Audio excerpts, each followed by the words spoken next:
തിരുവചനം തിരുവചനം. നമ്മുടെ കർത്താവും ദൈവവുമായ ഈശോ മിശിഹായുടെ പരിശുദ്ധ നാമത്തിന് എന്നും എപ്പോഴും എല്ലായിടങ്ങളിലും സ്തുതിയും ബഹുമാനവും പുകഴ്ചയും ഉണ്ടായിരിക്കട്ടെ. പ്രിയമുള്ളവരെ, നമുക്ക് പ്രാർത്ഥിക്കാം. ഈശോയെ, നിൻ്റെ വചനം ശ്രദ്ധാപൂർവം കേട്ട് മനസ്സിലാക്കുവാനും നിൻ്റെ വചനമനുസരിച്ച് ജീവിതത്തെ ക്രമപ്പെടുത്തുവാനും നിൻ്റെ പരിശുദ്ധാത്മാവിൻ്റെ കൃപ ഞങ്ങളുടെ മേൽ ചൊരിയണമേ. പരിശുദ്ധി അമ്മേ, ഈ ശുശ്രൂഷയിൽ വചനശ്രവണ നേരങ്ങളിലൊക്കെ നീ ഞങ്ങൾക്ക് മധ്യസ്ഥയായി കൂടെ ഉണ്ടാകണമേ. ആമേൻ. ഈശോ മിശിഹായിക്ക് സ്തുതിയായിരിക്കട്ടെ. പ്രിയമുള്ളവരെ, ഇന്ന് നമ്മൾ ധ്യാനിക്കുന്ന വചനഭാഗം മത്തായിയുടെ സുവിശേഷം 6-ാം അധ്യായം 16 മുതൽ 18 വരെയുള്ള വാക്യങ്ങൾ. കേവലം 3 വാക്യങ്ങളേ ഉള്ളൂ. അതുകൊണ്ട് ഞാൻ പതിവായി പറയുന്നത് പോലെ മടി വിചാരിക്കാതെ നിങ്ങളുടെ ബൈബിള് കയ്യിലെടുക്കുക. എന്നിട്ട് ഈ 3 വാക്യങ്ങൾ എന്നോടൊപ്പം നിങ്ങളും വായിക്കുക. ഒരല്പം സാവകാശം ഞാൻ തരാം. ബൈബിൾ എടുത്ത് മുത്തി ആചാരം ചെയ്ത് തുറന്ന് മത്തായിയുടെ സുവിശേഷം 6-ാം അധ്യായം 16 മുതൽ 18 വരെയുള്ള വാക്യങ്ങൾ. നിങ്ങൾ ഉപവസിക്കുമ്പോൾ കപടനാട്യക്കാരെ പോലെ വിഷാദം ഭാവിക്കരുത്. തങ്ങൾ ഉപവസിക്കുന്നുവെന്ന് അന്യരെ കാണിക്കാൻ വേണ്ടി അവർ മുഖം വികൃതമാക്കുന്നു. സത്യമായി ഞാൻ നിങ്ങളോട് പറയുന്നു, അവർക്ക് പ്രതിഫലം ലഭിച്ചു കഴിഞ്ഞു. എന്നാൽ നീ ഉപവസിക്കുന്നത് അദൃശ്യനായ പിതാവല്ലാതെ മറ്റാരും കാണാതിരിക്കുന്നതിന് ശിരസിൽ തൈലം പുരട്ടുകയും മുഖം കഴുകുകയും ചെയ്യുക. രഹസ്യങ്ങൾ അറിയുന്ന പിതാവ് നിനക്ക് പ്രതിഫലം നൽകും. നമ്മുടെ കർത്താവായ മിശിഹായിക്ക് സ്തുതി. പ്രിയമുള്ളവരെ, വചനം കേട്ടപ്പോൾ തന്നെ നമുക്ക് മനസ്സിലായിട്ടുണ്ട് നമ്മുടെ ഇന്നത്തെ ധ്യാന ചിന്ത ഏത് വിഷയത്തെക്കുറിച്ചാണെന്ന്. സംശയമില്ല. 32 കൂട്ടം നമസ്കാരങ്ങളിൽ, അങ്ങനെ ഒന്ന് കേട്ടിട്ടുണ്ടല്ലോ അല്ലേ? 32 കൂട്ടം നമസ്കാരങ്ങളുണ്ട്. കുഞ്ഞുനാളിൽ നമ്മൾ പഠിച്ചതാണ്. പഴയ ക്രിസ്തീയ വേദോപദേശ സംക്ഷേപ പുസ്തകമുണ്ട് വീടുകളിൽ. അതിനകത്ത് ആദ്യമേ തന്നെ ഉണ്ട് 32 കൂട്ടം നമസ്കാരങ്ങൾ. ആദ്യ കുർബാന സ്വീകരണത്തിന് മുമ്പ് നമ്മളെയൊക്കെ ഏതൊക്കെയോ നന്മയുള്ള കന്യാസ്ത്രീ അമ്മമാർ ഇരുത്തി പഠിപ്പിച്ചതാണ് ഈ നമസ്കാരങ്ങളൊക്കെ. പിന്നീട് നമ്മളിൽ പലരും കല്യാണത്തിന് മുമ്പ് നമസ്കാരം കേൾപ്പിക്കാൻ വേണ്ടി ഒന്നുകൂടെ ഓടിച്ചൊന്ന് നോക്കി പഠിച്ചു കാണും. പക്ഷേ മറന്നിട്ടുണ്ടാകാൻ സാധ്യതയുണ്ട്. ചോദ്യം ഇതാണ്, ഉത്തരം പറയാൻ പറ്റുമെന്ന് നോക്കുക. അതുപോലെ ചോദ്യങ്ങളിലേക്ക് നമ്മൾ വീണ്ടും വരികയാണ്. ആദ്യത്തെ ചോദ്യം ഇതാണ്: ക്രിസ്തീയ പുണ്യപ്രവർത്തികൾ എത്ര, ഏതൊക്കെ? ക്രിസ്തീയ പുണ്യപ്രവർത്തികൾ എത്ര, ഏതൊക്കെ? വീട്ടകങ്ങളിൽ നിങ്ങൾ 2-3 പേരൊക്കെ ഒരുമിച്ചിരുന്നാണ് ഇത് കേൾക്കുന്നതെങ്കിൽ അങ്ങോട്ടും ഇങ്ങോട്ടും ഉത്തരം പറഞ്ഞൊന്ന് നോക്കാം. ശരിയാകുന്നത് ആരുടേതാണെന്നറിയാമല്ലോ. ക്രിസ്തീയ പുണ്യപ്രവർത്തികൾ എത്ര, ഏതൊക്കെ? ഉത്തരം 3: പ്രാർത്ഥന, ഉപവാസം, ധർമ്മദാനം. അതായത് ഒരു ക്രിസ്ത്യാനി എന്ന നിലയിൽ ഞാൻ ചെയ്യേണ്ട ക്രൈസ്തവികമായ പുണ്യപ്രവർത്തികളാണ് ഇവ 3. ഏതൊക്കെ? പ്രാർത്ഥന, ഉപവാസം, ധർമ്മദാനം. ഇതിൽ ഉപവാസത്തെക്കുറിച്ചാണ് നമ്മുടെ ഇന്നത്തെ ചിന്ത. എന്താണ് ഉപവാസമെന്നും എങ്ങനെ ഉപവസിക്കരുതെന്നും ഉപവസിക്കുമ്പോൾ ശ്രദ്ധിക്കേണ്ട കാര്യങ്ങൾ എന്തൊക്കെയെന്നും ഉപവാസം കൊണ്ടുള്ള മെച്ചം എന്താണെന്നുമൊക്കെ നമ്മൾ ഇന്ന് ചിന്തിക്കുകയാണ്. വളരെ ലളിതമായൊരു വിഷയമാണ്. വലിയ ഗഹനമായൊരു വിഷയമല്ല, മറിച്ച് വളരെ ലളിതം, വളരെ നമ്മുടെ ജീവിതവുമായിട്ട് ബന്ധപ്പെട്ടതാണ്. കാരണം നമ്മളൊക്കെ, എനിക്ക് നല്ല ഉറപ്പാണ്, എന്നെ കേട്ടുകൊണ്ടിരിക്കുന്നവരിൽ ഭൂരിഭാഗവും ജീവിതത്തിൽ ഒരിക്കലെങ്കിലും ഉപവസിച്ചിട്ടുള്ളവരാണ്. ഒരു തവണ പോലും ഉപവസിക്കാത്തവരുണ്ടോ? ഉണ്ടാകില്ല. കാരണം വിഭൂതി തിരുനാളിന്, കുരിശുവര തിരുനാളിനും ദുഃഖ വെള്ളിയാഴ്ചയുമൊക്കെ നമ്മൾ ഉപവസിക്കാറുണ്ട്. സഭ ആവശ്യപ്പെടുന്നുണ്ട് ഉപവസിക്കണമെന്ന്. അപ്പോൾ അതുകൂടാതെ അധികമായിട്ട് ആദ്യ വെള്ളിയാഴ്ചകളിൽ, ഒരുപക്ഷെ എല്ലാ വെള്ളിയാഴ്ചകളിലും തന്നെ ഒക്കെ ഉപവാസം എടുക്കുന്നവരുണ്ട് നമ്മളിൽ പലരും. അതുകൊണ്ട് ഉപവാസത്തെക്കുറിച്ച് നമ്മൾ അറിഞ്ഞിരിക്കണം. ഇത് നമ്മുടെ ജീവിതക്രമത്തിൻ്റെ ക്രിസ്ത്യാനിയുടെ ജീവിതശൈലിയുടെ ഭാഗമാണ്. കൈമോശം വന്ന് പോവുകയാണ്. മുമ്പ് നമ്മുടെ പ്രായമുള്ളവർ, വല്യപ്പച്ചന്മാരും വല്യമ്മച്ചിമാരും ഒക്കെ ഉപവസിച്ചതുപോലെ ഇപ്പോഴത്തെ പുതിയ തലമുറ ഉപവസിക്കുന്നുണ്ടോ എന്ന് ചോദിച്ചാൽ സംശയമാണ്. അതുകൊണ്ട് തന്നെ നമുക്ക് ഈ സംസ്കാരം കൈമാറി കൊടുക്കേണ്ടതുണ്ട്. പരിത്യാഗത്തിൻ്റെ, ഉപവാസത്തിൻ്റെ ഈ സംസ്കാരം അടുത്ത തലമുറയിലേക്ക് കൈമാറി കൊടുക്കേണ്ടതുണ്ട്. അതുകൊണ്ട് ഈ വിഷയം ലളിതമാണെങ്കിൽ തന്നെ ഇത് ഗൗരവമുള്ളതാണെന്നാണ് ഞാൻ ഈ പറയാൻ ശ്രമിച്ചത്. അതുകൊണ്ട് എന്താണ് ഈ ഉപവാസം? വളരെ ലളിതമായിട്ട് പറഞ്ഞാൽ ഉപവാസം എന്ന് പറഞ്ഞാൽ എന്താണ്? ഭക്ഷണവർജനം, അല്ലേ? ഒരു ആത്മീയ ഉദ്ദേശത്തോടു കൂടിയുള്ള ഭക്ഷണവർജനം. കേവല ഭക്ഷണവർജനമല്ല. ഇപ്പം മക്കള് അപ്പൻ എന്തെങ്കിലും അല്ലെങ്കിൽ അമ്മ എന്തെങ്കിലും സാധിച്ചു തരാത്തതിൻ്റെ പേരിൽ വീട്ടിൽ പട്ടിണി കിടക്കും, അത് ഉപവാസമല്ല. എന്താണ് ഉപവാസം? ഒരു ആത്മീയമായ ഉദ്ദേശത്തോടു കൂടിയ ഭക്ഷണവർജനമാണ് ഉപവാസം. ലളിതമായൊരു നിർവചനം അങ്ങനെ നമുക്ക് കുറിച്ചിടാം. ഒരു ആത്മീയ ഉദ്ദേശത്തോടു കൂടിയ ഭക്ഷണവർജനത്തെയാണ് നമ്മൾ ഉപവാസമെന്ന് പറയുന്നത്. ഇനി അല്പം കൂടെ അതിൻ്റെ നിർവചനത്തിൻ്റെ ആഴമൊന്ന് നമുക്ക് കൂട്ടിയെടുത്താലോ? മറ്റൊരു കാര്യം നമ്മുടെ തലയിൽ കയറി, ഭക്ഷണത്തേക്കാൾ പ്രധാനപ്പെട്ട ഒന്ന് നമ്മുടെ തലയിൽ കയറി. അപ്പോൾ നമ്മൾ ഭക്ഷണം പോലും മറന്നു പോകുന്നു. അതാണ് അതിൻ്റെ റിയൽ സെൻസ്. ഭക്ഷണത്തേക്കാൾ പ്രധാനപ്പെട്ട ഒന്ന് നമ്മളെ ആവേശിച്ചു. അപ്പോൾ നമ്മൾ ഭക്ഷണം സ്വാഭാവികമെന്ന പോലെ മറന്നു പോവുകയാണ്. ഇത് മനസ്സിലാക്കാൻ വേണ്ടി നമുക്കൊക്കെ അറിയാവുന്ന ഒരു ഉദാഹരണം പറയാം. ഈ അടുത്ത ദിവസങ്ങളിലൊക്കെ, കഴിഞ്ഞ നാളുകളിലൊക്കെ കുറച്ചധികം മരണങ്ങൾ കണ്ടു ഞാൻ. അതെൻ്റെ തന്നെ വളരെ പ്രിയപ്പെട്ടവരുടേതും ചില ബുദ്ധിമുട്ടുള്ള സാഹചര്യങ്ങളിലുള്ളവരുടെയൊക്കെയുള്ള മരണങ്ങൾ, ആകസ്മികമായ മരണങ്ങൾ ഒക്കെ കണ്ടു. അപ്പോൾ അവരുടെ കൂടെ ഇരുന്നു കുറച്ചു നേരം. മരണം പറഞ്ഞ നേരം തൊട്ട് മൃതസംസ്കാരം വരെ കൂടെ ഇരുന്നു. അപ്പോൾ ശ്രദ്ധിച്ചൊരു കാര്യമാണ്, ഈ ചിന്ത മനസ്സിൽ കടന്നതുകൊണ്ട് തന്നെ ഈ കാര്യം പെട്ടെന്ന് സ്ട്രൈക്ക് ചെയ്തു. നിങ്ങൾ ശ്രദ്ധിച്ചിട്ടില്ലേ, മരിച്ച വീട്ടിൽ ഉദാഹരണത്തിന് അപ്പം മരിച്ചു കഴിഞ്ഞാൽ പിന്നെ മക്കൾക്ക് ഭക്ഷണം വേണ്ട. വിശപ്പില്ലാഞ്ഞിട്ടാണോ? കൃത്യമായിട്ട് രാവിലെയും ഉച്ചയ്ക്കും വൈകിട്ടുമൊക്കെ ഭക്ഷണം കഴിച്ച ആൾക്കാരാണ്. പക്ഷേ ഈ മൃതദേഹത്തിൻ്റെ, അപ്പൻ്റെ ചലനമറ്റ ദേഹത്തിൻ്റെ അടുത്ത് ഇങ്ങനെ ഇരിക്കുകയാണ്. ഒരു തുറിച്ചു നോട്ടത്തോടെ അപ്പൻ്റെ മുഖത്തേക്ക് നോക്കി അങ്ങനെ ഇരിക്കുകയാണ്. ബന്ധുക്കൾ പിടിച്ചു വലിച്ചു കൊണ്ടുപോയിട്ടാണ് ഒരു ഗ്ലാസ് വെള്ളം കുടിപ്പിക്കുന്നത്. കഴിക്കാൻ വല്ലതും കൊടുത്താലോ? വേണ്ട. കാരണം എന്താ? വിശപ്പില്ലാഞ്ഞിട്ടാണോ? അല്ല, മറിച്ച് ഭക്ഷണത്തേക്കാൾ പ്രധാനപ്പെട്ട ഒന്ന് തലയിൽ കയറിയിരിക്കുകയാണ്. ഉപവാസം അങ്ങനെയാണ്. ഭക്ഷണത്തേക്കാൾ പ്രധാനപ്പെട്ട ഒന്ന് എൻ്റെ തലയിൽ കയറുമ്പോൾ ഞാൻ ഭക്ഷണം പോലും മറന്നു പോവുക, വേണ്ടെന്ന് വെക്കുകയാണ്. അത്ര നാച്ചുറലായിട്ട്, സ്വാഭാവികമായിട്ട് സംഭവിക്കേണ്ടതാണ് ഉപവാസം. അപ്പം നമ്മൾ 2 ഡെഫിനിഷൻ പറഞ്ഞു. ഒന്നാമത്തെ എന്തായിരുന്നു? ആത്മീയമായ ഉദ്ദേശത്തോടു കൂടിയ ഭക്ഷണവർജനത്തെയാണ് ഉപവാസം എന്ന് പറയുന്നത്.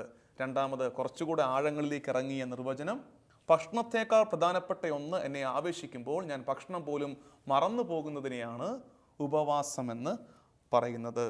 ഇവിടെ ഈശോ സംസാരിച്ചു തുടങ്ങുന്ന രീതി നിങ്ങൾ ശ്രദ്ധിച്ചായിരുന്നു. ഈശോ പറയുകയാണ്, നിങ്ങൾ ഉപവസിക്കുമ്പോൾ ഈ കാര്യങ്ങൾ ശ്രദ്ധിക്കണം. അതായത് ഈശോ മുമ്പേ കൂട്ടി എടുക്കുകയാണ്. എന്ത്? അവർ ഉപവസിക്കാറുണ്ട്. ഈശോ സമ്മതിക്കുകയാണ്, നിങ്ങൾ ഉപവസിക്കുന്നുണ്ട്, നല്ല കാര്യമാണത്. പക്ഷെ ഉപവസിക്കുമ്പോൾ ശ്രദ്ധിക്കേണ്ട കാര്യം, ഈശോയുടെ കാലത്ത് ഉപവാസം ഉണ്ടായിരുന്നു. അതിന് മുമ്പും ശേഷവുമൊക്കെ ഉപവാസം ഒരു സംസ്കാരം എന്നതുപോലെ ഉണ്ടായിരുന്നു. ഈശോ പറയുകയാണ്, ഉപവസിക്കുമ്പോൾ ശ്രദ്ധിക്കേണ്ട കാര്യം. ഇത് പറയാൻ ഈശോയ്ക്ക് എന്താണ് അവകാശം? ഈശോ ഉപവസിച്ചിട്ടുണ്ട്. അത് ഈശോയുടെ പ്രസംഗങ്ങളുടെ പ്രത്യേകത, ഈശോയുടെ പഠിപ്പീരുകളുടെ പ്രത്യേകത. അവൻ നേരിട്ട് അനുഭവിക്കാത്ത, കടന്നു പോകാത്ത ഒന്നിനെയും കുറിച്ചും അവൻ സംസാരിക്കാറില്ല. അവൻ എന്ത് പറഞ്ഞിട്ടുണ്ടോ അതിലൂടെ അവൻ കടന്നു പോകും. ഞാൻ മുമ്പ് സൂചിപ്പിച്ചിട്ടുണ്ട്, ബലിയർപ്പിക്കുന്നതിന് മുമ്പ് സഹോദരൻ രമ്യപ്പെടണമെന്ന് ഈശോ പഠിപ്പിച്ചു. അതുപോലെ ചെയ്തു. ബലിയർപ്പണത്തിൻ്റെ തലേന്നാൾ യൂദാസിനോട് പറയുകയാണ്, രമ്യപ്പെടുമോനെ എന്നോട്. അവൻ്റെ പാദങ്ങളോളം താന്നിട്ട് പറയുകയാണ്, യൂദാസെ, അവൻ്റെ കാല് കഴുകിക്കൊണ്ട് പറയുകയാണ്, രമ്യപ്പെടെന്നോട്, എനിക്ക് നാളെ എൻ്റെ ബലിയർപ്പിക്കണം. പറഞ്ഞതൊക്കെ ജീവിച്ച് കാണിച്ച ഗുരുവാണ് ഈശോ. ഇവിടെ 40 നാൾ ഉപവസിച്ചവനാണ് അതിനുശേഷം പുറത്തേക്ക് ഇറങ്ങിയിട്ട് പറഞ്ഞു കൊടുക്കുന്നത്, ഉപവസിക്കുമ്പോൾ ശ്രദ്ധിക്കേണ്ട കാര്യം.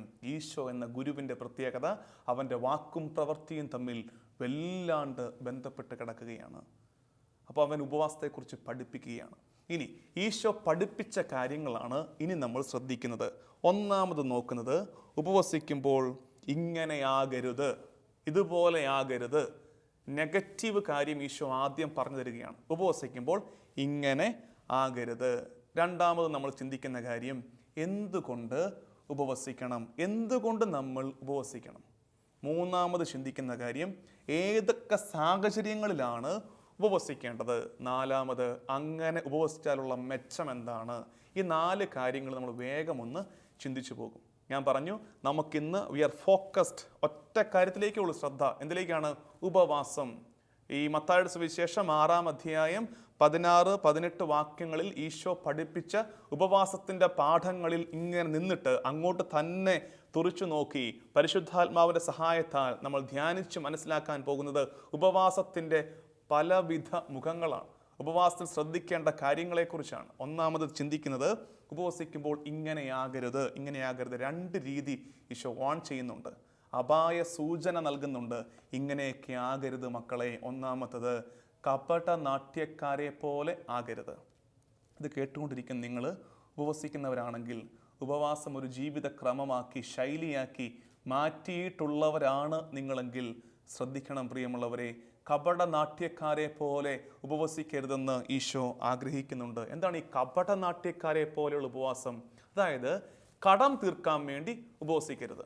കടം തീർക്കാൻ വേണ്ടിയിട്ട് അതിനകത്ത് ആത്മാവില്ല, എൻ്റെ ഹൃദയം ചേർത്ത് വെച്ചിട്ടില്ല. കടം തീർക്കാൻ വേണ്ടിയിട്ട്. ഇപ്പം ഞായറാഴ്ച കുർബാനയ്ക്ക് പോകുന്നത് ഈശോയുള്ള സ്നേഹത്തെ പ്രതിയോ ഒരാഴ്ച കിട്ടിയ അനുഗ്രഹങ്ങൾക്ക് നന്ദി പറയാൻ ബലിപീഠത്തിന് ചുറ്റും ഒരുമിച്ച് കൂടുന്നു എന്ന വികാരത്തോടെയല്ല, മറിച്ച് കടം തീർക്കാൻ വേണ്ടി. ക്രിസ്ത്യാനിയാണ്, അതുകൊണ്ട് കടം തീർക്കാൻ വേണ്ടി ഞായറാഴ്ച കുർബാനയ്ക്ക് പോകുന്നു. അതുപോലെ ഒരു കേവല കടം തീർക്കലായിട്ടാണ് ഞാൻ ഉപവാസം എടുക്കുന്നതെങ്കിൽ, അതായത് എല്ലാ വെള്ളിയാഴ്ചയും ഉപവസിക്കുന്ന ക്രിസ്ത്യാനിയാണ് ഞാൻ, ഒരു കടമാണത് ക്രിസ്ത്യാനിക്ക് എന്ന് വിചാരിച്ച് അങ്ങനെ എടുക്കുന്നവരാണ് നമ്മളെങ്കിൽ നമ്മൾ ഏത് ഗണത്തിൽപ്പെടുമെന്നറിയാമോ? ഏത് ഗണത്തിലാണ്? കപട നാട്യക്കാരെ പോലെ ആയിപ്പോകും. അതുകൊണ്ടാണ് ചുങ്കക്കാരൻ്റെയും പ്രീശൻ്റെയും കഥയിൽ പ്രീശൻ പറയുന്ന ഡയലോഗ് ഉണ്ടല്ലോ, ഫരിസേയൻ്റെ വർത്തമാനം, ഞാൻ ആഴ്ചയിൽ 2 പ്രാവശ്യം ഉപവസിക്കുകയും ദശാംശം കൊടുക്കുകയും ചെയ്യുന്നു. എന്താണ്? കടം തീർക്കലാക്കി കളഞ്ഞു. അദ്ദേഹം അത് കടം തീർക്കലാക്കി കളഞ്ഞു. അതിൻ്റെ മൂല്യം അതോടെ അങ്ങ് ഒലിച്ചു പോയി. കപട നാട്യക്കാരെ പോലെ ഉപവസിക്കരുത്. കടം തീർക്കാൻ വേണ്ടി ഒരു പുണ്യപ്രവൃത്തിയും നമ്മൾ ചെയ്യരുത്. അതിൻ്റെ പുണ്യം ഒലിച്ചു പോകും. ഒന്നാമത്, ഉപവസിക്കുമ്പോൾ ഇങ്ങനെയാകരുതെന്ന് ഈശോ പറഞ്ഞത് എന്തായിരുന്നു? കപട നാട്യക്കാരെ പോലെ ആകരുത്. രണ്ടാമത്തത്, ആരെയും കാണിക്കാൻ വേണ്ടി നീ ഉപവസിക്കരുത്. ഇപ്പം ആത്മീയതയ്ക്കൊക്കെ നല്ല മാർക്കറ്റാണ്. അതായത് ഇങ്ങനെ കൊള്ളാം, ആത്മീയനായ പയ്യനാണ്, ആത്മീയതയുള്ള ഒരു പെൺകുട്ടിയാണ്, അല്ലെങ്കിൽ ഒരു സ്പിരിച്വൽ വുമൻ ആണ് എന്നൊക്കെ പറയുന്നത് ഒരു മാർക്കറ്റാണ്, ഒരു ബ്രാൻഡിങ് ആണ്. അതുകൊണ്ട് അങ്ങനെ ഒരു സ്ഥാനപ്പേര് കിട്ടാൻ വേണ്ടി കഷ്ടപ്പെട്ട് 4 പേരെ കാണിക്കാൻ വേണ്ടി ഉപവസിച്ച് കളയരുത് എന്നാണ് ഈശോ പറയുന്നത്. ഒന്നാമത്തത് കപടനാട്യം, കടം തീർക്കാൻ വേണ്ടി. രണ്ടാമത്തത്, ആരെയും കാണിക്കാൻ വേണ്ടി ഉപവസിക്കരുത്. അങ്ങനെ ആരെങ്കിലും കാണിക്കാൻ വേണ്ടി, 4 പേരെ കാണിക്കാൻ വേണ്ടി, അതായത് വീട്ടിൽ ആരെങ്കിലും വരുമ്പം മുഖം വാടിയിരിക്കുകയാണ്, എന്നാ പറ്റി? ഉപവാസമാണ്. വൈകുന്നേരം കുർബാനയ്ക്ക് പോകുമ്പോൾ ആരെങ്കിലും ചോദിക്കും, എന്താ മുഖമൊക്കെ വാടിയിരിക്കുന്നത്? രാവിലെ തൊട്ട് പച്ചവെള്ളം കുടിച്ചിട്ടില്ല, ഉപവാസമാണ്, എൻ്റെ കഠിനമായ ഉപവാസമാണ്. 4 പേരൊക്കെ ഒന്ന് അറിഞ്ഞല്ലോ, അപ്പോൾ അവരൊക്കെ ഞെട്ടും, എങ്ങനെ സാധിക്കുന്നു ഇത്? അങ്ങനെ കേൾക്കുമ്പോൾ എനിക്കൊരു ആത്മീയ അഹങ്കാരമാണ്. അങ്ങനെയുള്ള ഉപവാസം എന്നെ ശുദ്ധീകരിക്കുന്നതിന് പകരം എന്നെ വഷളാക്കുകയാണ് ചെയ്യുന്നത്. ആത്മീയ അഹങ്കാരം പിടിച്ച ഉപവാസങ്ങൾ ചെയ്യരുത്. അങ്ങനെ കാണിക്കാൻ വേണ്ടി നമുക്ക് ഉപവസിക്കേണ്ട. അങ്ങനെ ഉപവസിക്കുമ്പോൾ കഷ്ടപ്പെട്ടത് എല്ലാ ബുധനാഴ്ചയും എല്ലാ വെള്ളിയാഴ്ചയും ഞാൻ ഉപവസിക്കുന്നുണ്ട്. നേരം വെളുത്തു കഴിഞ്ഞാൽ വൈകുന്നേരം വരെ പച്ചവെള്ളം കുടിക്കില്ല, അല്ലെങ്കിൽ വെള്ളം മാത്രമേ കുടിക്കുള്ളൂ. സൂര്യൻ അസ്തമിച്ചു കഴിഞ്ഞാൽ വല്ലതും കഴിക്കുകയുള്ളൂ. ഇപ്പം എന്താണെന്നറിയാം സംഭവിക്കുന്നത്? എനിക്ക് എന്നിൽ തന്നെ അമിത ആത്മവിശ്വാസമായിക്കൊണ്ടിരിക്കുക. കണ്ടോ, എന്നെ കൊണ്ട് ഇങ്ങനെയൊക്കെ ചെയ്യാൻ പറ്റുന്നത് കണ്ടോ? എന്നെക്കുറിച്ചാണ് പിന്നെയും ചിന്ത. ദൈവാശ്രയം വളരുന്നില്ല. എന്നിലെ അഹംഭാവം വളർന്നുകൊണ്ടിരിക്കുകയാണ്. അത് അപകടം പിടിച്ച ഉപവാസമാണ്. അത് ചെയ്യരുത്. 4 പേരെ കാണിക്കാൻ വേണ്ടി പ്രകടന പരതയുടെ ഉപവാസം. അങ്ങനെ വന്നു കഴിഞ്ഞാൽ ഉണ്ടല്ലോ, നമ്മൾ ഉപവസിക്കുന്നത് ആരും അറിഞ്ഞില്ലെന്ന് വിഷമമാണ്. അതായത് ഇന്ന് ഞാൻ കഷ്ടപ്പെട്ട് രാവിലെ തൊട്ട് വൈകുന്നേരം വരെ ഉപവസിച്ചു, പക്ഷെ ആരും അറിഞ്ഞില്ല, നഷ്ടമായിപ്പോയി, പട്ടിണി കിടന്ന് വെറുതെ ആയിപ്പോയി എന്ന് ചിന്തിച്ചു കളയും. എന്തിനായിരുന്നു അങ്ങനെ പട്ടിണി കിടന്നത്? ആരെ കാണിക്കാൻ വേണ്ടിയായിരുന്നു? അപകടമാണത്. അതിനെക്കുറിച്ച് മനസ്സിലാക്കേണ്ടത് എങ്ങനെയുള്ളൂ? അങ്ങനെ 4 പേരെ കാണിക്കാൻ വേണ്ടി ഉപവസിച്ചാൽ ആ 4 പേര് കാണുന്നതോടുകൂടി അതിൻ്റെ പുണ്യം തീർന്നു. പ്രതിഫലം ഇവിടെ കിട്ടിക്കഴിഞ്ഞു. നീ എന്തിനാ ഉപവസിച്ചത്? 4 പേര് കാണാൻ വേണ്ടി. കണ്ടല്ലോ, പ്രതിഫലം തീർന്നു. സ്വർഗത്തിലേക്ക് ഒന്നും നീ കൂട്ടിവെച്ചിട്ടില്ല, സ്വർഗത്തിലേക്ക് കൊണ്ടുപോകാൻ ഒന്നും കിട്ടിയില്ല ആ ഉപവാസം കൊണ്ട്. അപ്പോൾ ഇതാണ് നമ്മൾ പറഞ്ഞു വന്ന ആദ്യത്തെ കാര്യം. എന്തായിരുന്നു? ഉപവാസത്തിൻ്റെ നിർവചനമൊക്കെ നമ്മൾ പറഞ്ഞു. 2 നിർവചനം പറഞ്ഞു. അത് ഓർത്തുകൊണ്ടിരിക്കണം. റിവിഷനുണ്ട്. ഇടയ്ക്കിടയ്ക്ക് ഇങ്ങനെ പിന്നെയും പുറകോട്ട് പോകുന്നത്, ഈ മുമ്പോട്ട് ഓരോ പടിയും മുകളിലേക്ക് കയറുമ്പോൾ താഴത്തെ പടി ഇടിഞ്ഞ് താഴോട്ട് പോകരുത്, അതിൽ ഉറച്ചു നിൽക്കണം. 2 ഡെഫിനിഷൻ പറഞ്ഞു ഉപവാസത്തെക്കുറിച്ച്. എന്നിട്ടോ ഈശോ ഇതിനെക്കുറിച്ച് പറയുന്നു. എന്തുകൊണ്ട്? അവനത് പറയാനുള്ള എല്ലാ വിശ്വാസ്യതയുമുണ്ട്, ക്രെഡിബിലിറ്റി ഉണ്ട് ഈശോയ്ക്ക്. ഉപവസിച്ച് കഴിഞ്ഞിട്ടാണ് ഇത് പറയുന്നത്. എന്നിട്ട് ആദ്യം പറയുന്ന കാര്യം, ഉപവസിക്കുമ്പോൾ ഇങ്ങനെയൊക്കെ ആകരുത്. എങ്ങനെയൊക്കെ? ഒന്നാമത്, കപടനാട്യക്കാരെ പോലെ ആകരുത്. രണ്ടാമതോ, മറ്റുള്ളവരെ കാണിക്കാൻ വേണ്ടി പ്രകടനപരതയുടെ ഉപവാസം എടുക്കരുത്. എടുത്താൽ എന്താ അപകടം? പ്രതിഫലം ഇവിടെ കിട്ടിക്കഴിഞ്ഞു, തീർന്നു അത്. അതുകൊണ്ട് അങ്ങനെയാകരുത്. ഇനി എന്തുകൊണ്ട് ഉപവസിക്കണം? എന്തുകൊണ്ട് ഉപവസിക്കണം എന്നുള്ള ചോദ്യത്തിൻ്റെ ഏറ്റവും ലളിതമായ ഉത്തരം, ഇപ്പോൾ ഒരുപാട് പേര് എന്തുകൊണ്ട് ഉപവസിക്കണം എന്നുള്ളതിൻ്റെ ഏറ്റവും ലളിതമായ ഉത്തരം, ഇപ്പോൾ ഒരുപാട് പേര് ചോദിക്കുന്നുണ്ട്, എന്തിന് ഉപവാസമൊക്കെ? അങ്ങനെ ഉപവാസം പട്ടിണി കിടന്ന് അങ്ങനത്തെ ആത്മീയതയുടെ ആവശ്യമുണ്ടോ? ദൈവം ഭക്ഷണം ഇരിക്കുന്ന കഴിക്കാൻ വേണ്ടിയിട്ടല്ലേ? ശരീരത്തെ അങ്ങനെ ബുദ്ധിമുട്ടിക്കേണ്ട ആവശ്യമുണ്ടോ എന്നൊക്കെ ഒരു പുതിയ ചിന്തകൾ ഒരുപാട് വളർന്നു വരുന്നുണ്ട്. ശരിയാണ്, അവരുടെ ചിന്തകളിൽ കുറച്ചൊക്കെ ശരിയുണ്ട്. ശരീരത്തെ പീഡിപ്പിക്കാനൊന്നും പാടില്ല, ശരിയാണത്. തിയോളജി ഓഫ് ബോഡിയൊക്കെ ആ ചിന്തകളൊക്കെ വളർന്നു വരുന്നുണ്ട്. ജോൺ പോൾ II മുന്നോട്ട് വെച്ച ആശയമായിരുന്നു അത്.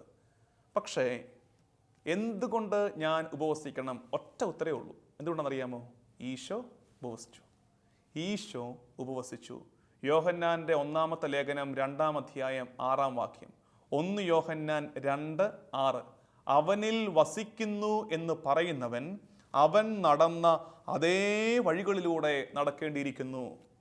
ആരിൽ?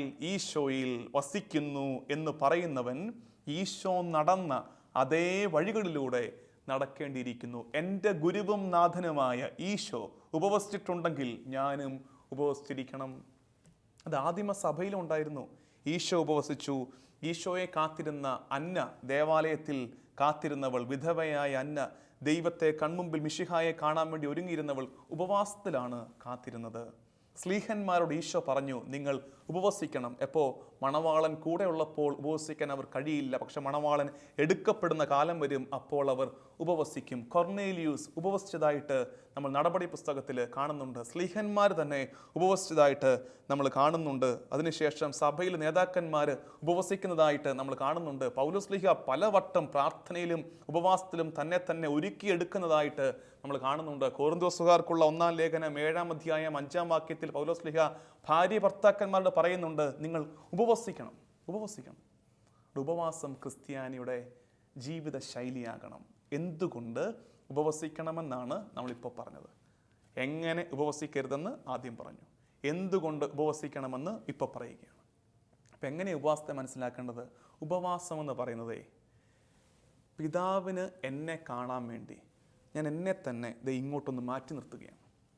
അതായത് നിങ്ങൾക്കിപ്പോൾ അവിടെ നോക്കിയാൽ എന്നെ കാണാം, ഞാൻ അങ്ങോട്ട് മാറി നിന്നാൽ നിങ്ങൾക്ക് എന്നെ കാണാൻ പറ്റില്ല. അപ്പം ഞാൻ ആ ഭാഗത്തൊക്കെയാണ്, ദൈവമാണ് അവിടുന്ന് എന്നെ നോക്കുന്നത്, പിതാവ് എന്നെ നോക്കുകയാണ്. ഞാൻ അവിടെ പോയിരിക്കുകയാണ്, പിതാവിന് എന്നെ കാണാൻ വയ്യ.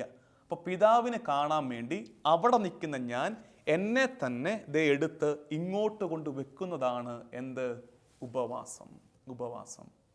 അതായത് മറ്റാരെയും കാണിക്കാൻ വേണ്ടിയല്ല, ദൈവത്തിന്, പിതാവിന് എന്നെ ഒന്ന് കാണാൻ ഞാൻ പിതാവിൻ്റെ കാഴ്ചവട്ടത്തേക്ക്, കൺവട്ടത്തേക്ക് ഒന്ന് മാറി നിൽക്കുന്നതിൻ്റെ പേരാണ് ഉപവാസം.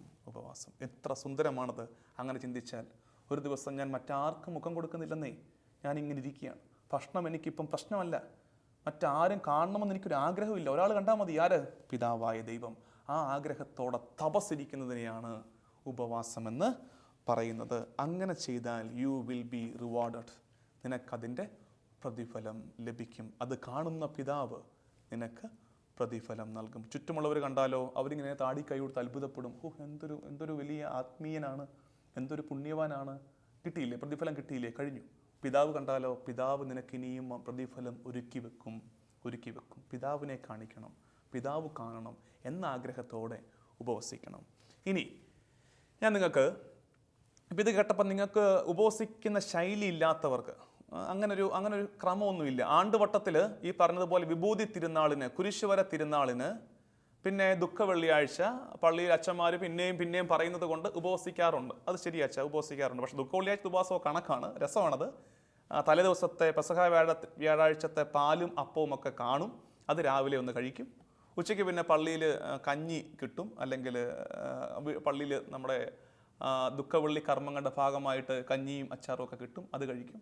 വൈകുന്നേരം പിന്നെ വീട്ടിൽ വന്നു കഴിയുമ്പോൾ എന്തെങ്കിലുമൊക്കെ ഒന്ന് കഴിച്ചിട്ട് കിടന്നുറങ്ങും. അതാണ് നമ്മുടെ ദുഃഖ വെള്ളിയാഴ്ചത്തെ ഉപവാസം. അങ്ങനെ ഒരു കർശനമായ ഉപവാസത്തിലോട്ടൊന്നും നമ്മൾ ഇതുവരെ കടന്നു പോയിട്ടില്ലെങ്കിൽ എൻ്റെ പ്രിയമുള്ളവരെ, ഞാൻ നിങ്ങൾക്ക് സജസ്റ്റ് ചെയ്യട്ടെ 3 സാഹചര്യങ്ങൾ, ജീവിതത്തിലെ 3 സാഹചര്യങ്ങൾ. ഈ സാഹചര്യങ്ങളിലൂടെ കടന്നു പോകുമ്പോൾ ഉപവാസം ഒന്നാം തരം ആയുധമാണ്, ഒന്നാം തരം ഒരുക്കമാണ്. അതുകൊണ്ട് ഈ 3 സാഹചര്യങ്ങൾ ജീവിതത്തിലുണ്ടാകുമ്പോൾ മടി കൂടാതെ ഉപവസിച്ചു, അതിന് ഫലം കിട്ടും. ഒന്നാമത്തത്, നിങ്ങളുടെ ഉള്ളിൽ തന്നെ ഒരു തീക്ഷ്ണമായ ആഗ്രഹം ഉണ്ടാവുകയാണ്. പ്രാർത്ഥിക്കണം. കുറച്ചുകൂടൊന്ന് ഒരു ആത്മീയ നവീകരണം, ഒരല്പം കൂടെ ഒന്ന് തീക്ഷ്ണത വരാനുണ്ട്. അങ്ങനെ ഒരു ചിന്ത എപ്പോഴെങ്കിലും വന്നിട്ടുണ്ടെങ്കിൽ ഒരു സംശയം വേണം, ദൈവം തോന്നിപ്പിക്കുന്നതാണ്. ഉടനെ ഉപവാസം പ്രഖ്യാപിച്ചോണം. ഞാൻ എന്നോട് തന്നെ ഉപവാസം പ്രഖ്യാപിച്ചോണം. ചിലപ്പം വ്യക്തിപരമായിട്ട് പറയട്ടെ, എനിക്ക് തന്നെ ചിലപ്പോൾ തോന്നാറുണ്ട്, ഒന്നുകൂടൊന്ന് തീക്ഷ്ണത ഒന്ന് വളർത്തണം. ഇത് പോരാ, ഈ തീക്ഷ്ണത പോരാ, ഈ ആവേശം പോരാ, ഈ തീ പോരാ എന്നൊക്കെ തോന്നുമ്പോൾ നമുക്കെടുക്കാവുന്ന ആദ്യത്തെ നടപടിയാണ് എന്തെന്നറിയാമോ? ഉപവാസം ഇരിക്കുക. ഉപവാസം ഇരുന്ന് പ്രാർത്ഥന. ഇപ്പം ഞാൻ പറഞ്ഞു വന്നതായിരുന്നു, നമ്മുടെ ഉള്ളിൽ തന്നെ തീക്ഷ്ണമായ ഒരു ആഗ്രഹം ഉണ്ടാവുകയാണ്, ഒരു ആത്മീയ നവീകരണത്തിന് വേണ്ടിയുള്ള ദാഹം ഉണ്ടാവുകയാണ്. അപ്പോൾ ആദ്യം ചെയ്യാവുന്ന കാര്യം ഉപവാസം എടുക്കുക. ആ ദാഹത്തിൽ നിങ്ങൾ വളരും. ഒന്നാമത്, തീക്ഷ്ണമായ ഒരു ഒരു പുള്ളിങ് ഉണ്ടാകുമ്പോൾ ഉപവാസം ഇരിക്കുക. രണ്ടാമത്തത്, നിങ്ങൾക്കൊരു അനുഗ്രഹം വേണം. അങ്ങേയറ്റം ആഗ്രഹമുണ്ട്. നിങ്ങളുടെ വ്യക്തിപരമായ ആവശ്യമാകാം, കുടുംബത്തിൻ്റെ ഒരു ആവശ്യമാകാം, നിങ്ങൾക്കറിയാവുന്ന ഒരു വ്യക്തിക്ക് വേണ്ടി നിങ്ങളുടെ ഒരു പ്രാർത്ഥനയായിരിക്കാം. അങ്ങനെ ഒരു വളരെ അത്യാവശ്യമുള്ളൊരു ആഗ്രഹം വരുമ്പോൾ, അല്ലെങ്കിൽ നിങ്ങൾ വളരെ പ്രധാനപ്പെട്ട ഒരു കാര്യത്തിന് വേണ്ടി ഇറങ്ങിത്തിരിക്കുകയാണ്, ശക്തി വേണം. ഒന്നുകിൽ അനുഗ്രഹം വേണ്ടപ്പോൾ, ഒരു പ്രാർത്ഥനയ്ക്ക് ഉത്തരം വേണ്ടപ്പോൾ, അല്ലെങ്കിൽ ഇറങ്ങിത്തിരിക്കാൻ പോകുന്ന കാര്യത്തിനൊരു ശക്തി വേണ്ടപ്പോൾ, നാളെ ഞാൻ ചെയ്യാൻ പോകുന്ന ശുശ്രൂഷ എന്നെക്കൊണ്ട് കൂട്ടിയാൽ കൂടില്ല, ഞാൻ നാളെ ഈ ബിസിനസ്സിന് കാശിറക്കാൻ പോവാണ്, എന്നെക്കൊണ്ട് കൂട്ടിയാൽ കൂടുന്ന കാര്യമല്ല, എനിക്ക് ഉറപ്പുള്ള കാര്യമല്ല, നാളെ ഈ കാര്യത്തിന് ഞാൻ എൻ്റെ കുറച്ച് പണം ഇറക്കുന്നു, ആരോഗ്യം ഇറക്കുന്നു. അങ്ങനെ ഓരോ കാര്യത്തിനും വേണ്ടി ഇൻവെസ്റ്റ് ചെയ്യുന്നതിന് മുമ്പ് കരുത്ത് കിട്ടാൻ വേണ്ടി ഉപവാസം ഏറ്റവും നല്ല മാർഗമാണ്. ജീവിതത്തിലെ ചില പ്രധാനപ്പെട്ട കാര്യങ്ങൾ ചെയ്യുന്നതിന് മുമ്പ്, പ്രത്യേകിച്ച് കല്യാണത്തിനൊക്കെ ഒരുങ്ങുന്നതോട് പറയാനുള്ളത്, ഉപവാസം എടുത്തൊന്ന് പ്രാർത്ഥിച്ചൊരുങ്ങിക്കേ വിശുദ്ധമായൊരു ദാമ്പത്യം ജീവിക്കാൻ നിങ്ങൾക്ക് പറ്റും. അച്ഛന്മാരാകുന്നവർ തിരുപ്പട്ടത്തിന് മുമ്പത്തെ നാളുകളിലൊക്കെ കഠിനമായ നോമ്പിലൂടെ ഉപവാസത്തിലൂടെ കടന്നു പോയിട്ടാണ് ഈ വലിയ ദാനത്തെ ഈ ബലഹീന കരങ്ങളിൽ സ്വീകരിക്കുന്നത്. നമ്മുടെയും ഒക്കെ സാഹചര്യങ്ങളിൽ നമുക്കിത് പറ്റും. ഉപവാസം എടുക്കണം. ജീവിതത്തിലെ പ്രധാനപ്പെട്ട നിമിഷങ്ങൾക്ക് മുമ്പ്, ചില അനുഗ്രഹങ്ങൾ വേണ്ട നേരത്തിന് മുമ്പ് ഉപവാസം എടുക്കണം. മൂന്നാമത്തതാണ് കുറച്ചുകൂടെ രസകരം. അതെപ്പോഴെന്നറിയോ? നിങ്ങൾക്ക് വലിയൊരു അനുഗ്രഹം കിട്ടി, നിങ്ങളൊരു ശ്രദ്ധാ കേന്ദ്രമായി, 4 പേര് നിങ്ങൾ ശ്രദ്ധിക്കാൻ തുടങ്ങി, ഒരു പ്രത്യേക അനുഗ്രഹം കിട്ടി, ഒരു നേട്ടമുണ്ടായി. അത് ബിസിനസ്സിലാകട്ടെ, സാമൂഹിക ജീവിതത്തിലാകട്ടെ, ഒരു നേട്ടമുണ്ടായി. നിങ്ങളിങ്ങനെ ഹീറോ ആയിട്ട് നിൽക്കുകയാണ് എന്ന് വിചാരിക്കുക. ഉടനെ ചെയ്യേണ്ട കാര്യം എന്നറിയാമോ? ഉപവസിച്ചോണം. ഉടനെ ഉപവസിച്ചോണം, വെച്ചോണ്ടിരിക്കരുത്. കാരണം എന്നറിയാമോ? അഹങ്കാരം കയറരുത്. എളിമപ്പെടാൻ നിങ്ങൾക്കൊരു നേട്ടമുണ്ടാകുമ്പോൾ, ഒരു വിജയമുണ്ടായി, ഇതേ കേട്ടുകൊണ്ടിരിക്കുന്ന കുഞ്ഞെ, നീ +2-ന് ഡിഗ്രിക്ക് നല്ല മാർക്ക് വാങ്ങിച്ചു, നാട്ടിലെ ടോപ്പർ, പഠിക്കുന്ന സ്കൂളിലെ ടോപ്പർ നീയാണെന്ന വാർത്ത അറിഞ്ഞു കഴിഞ്ഞാൽ ആ നാളിൽ അല്ലെങ്കിൽ ഇതിൻ്റെ പിറ്റേ നാളിൽ ചെയ്യേണ്ട കാര്യം ഉപവാസം എടുക്കുക. അത് നമ്മളെ തന്നെ എളിമപ്പെടുത്തും, അല്ലെങ്കിൽ അഹങ്കാരം തലയിൽ കയറും. അതുകൊണ്ട് 3 സാഹചര്യങ്ങളിൽ ഉപവാസം എടുക്കണം. 1, ഒരു തീക്ഷ്ണമായ ആഗ്രഹം ഉണ്ടാകുമ്പോൾ. 2, ഒരു അനുഗ്രഹം വേണം, ഒരു ശക്തി വേണം, അപ്പോൾ ഉപവാസം എടുക്കണം. 3, എനിക്ക് വലിയ നേട്ടങ്ങൾ ഉണ്ടാകുമ്പോൾ, അനുഗ്രഹങ്ങൾ കിട്ടിക്കഴിയുമ്പോൾ ഉടനെ ചെയ്യേണ്ട കാര്യം ഉപവാസം എടുക്കുക. എന്തിനാണത്? എന്നെ തന്നെ എളിമപ്പെടുത്താൻ. അപ്പം അങ്ങനെ വരുമ്പോൾ ഉപവാസം കൊണ്ടാകുന്ന മെച്ചങ്ങൾ ഈ പറഞ്ഞതൊക്കെ തന്നെയാണ്. ദൈവ സാന്നിധ്യം അനുഭവിക്കാൻ എനിക്ക് പറ്റും ഉപവാസം ഇരിക്കുമ്പോൾ. എന്നെ തന്നെ എളിമപ്പെടുത്താൻ എനിക്ക് പറ്റും. ഞാൻ എന്നിൽ ആശ്രയിക്കാതെ ദൈവത്തിൽ ആശ്രയിക്കുന്ന ശൈലി അറിയാണ്ട് വളർന്നു വരും. എനിക്കൊരു ക്രമമുണ്ടാകും, ഒരു ചിട്ടയുണ്ടാകും, ദുശീലങ്ങളിൽ നിന്ന് മാറിപ്പോകും ഉപവാസം എടുക്കുമ്പോൾ. അതുകൊണ്ട് തന്നെ പ്രിയമുള്ളവരെ, ഇത്രയൊക്കെ കാര്യമായിട്ട് ഞാൻ പറഞ്ഞതല്ലേ. ഇന്ന് ഈ ടോക്ക് കേൾക്കുന്ന ദിവസം, ഇന്നിപ്പോൾ എല്ലാം ഉണ്ടാക്കി വെച്ചു പോയെങ്കിൽ സാരമില്ല, ഇന്നത് കഴിച്ചു, നാളെ ഒന്ന് ട്രൈ ചെയ്ത് നോക്കിയാലോ നമുക്ക്. ഇനി സംശയിക്കരുത്. ഉപവാസം എന്നറിയാമോ? ഉപവാസം എന്താ? ഒരു നേരം ഭക്ഷണം കഴിക്കുന്നതാണോ, ഒരു നേരം ഭക്ഷണം കഴിക്കാതിരിക്കുന്നതാണോ ഉപവാസം? കൃത്യമായിട്ട് നമ്മുടെ പർട്ടിക്കുലർ ലോയിൽ പറഞ്ഞിട്ടുണ്ട്. ഉപവാസം എന്ന് പറയുന്നത് ഒരു നേരം മാത്രം ഭക്ഷണം കഴിക്കുന്നതിനെയാണ് ഉപവാസം എന്ന് പറയുന്നത്. രാവിലെ നന്നായിട്ട് കഴിച്ചു, ഉച്ചയ്ക്കൊന്ന് വേണ്ടെന്ന് വെച്ചു, അതിനോട് കൂട്ടി വൈകുന്നേരം കഴിക്കുന്നതല്ല ഉപവാസം.